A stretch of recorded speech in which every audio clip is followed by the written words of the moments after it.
Hello guys, in this video I'm going to show you how to set the temperature on the CapCut application.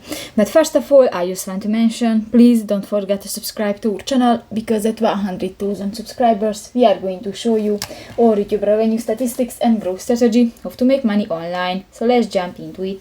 First of all, open the application on your device. You just open a project, and if you want to set the temperature of your video, just go to the lower bar, tap to the edit icon at the lower left corner, and just click to the adjust option next to the filters. And here you can find the temperature next to the shadows, and if you want to set that, click to the white circle icon and just pull on the line, and you can set the temperature of your video. And if you finish, click to the OK button at the lower right corner of the screen. And that's it, so simple. So that's pretty much it for this video, guys. See you in the next one. Bye bye.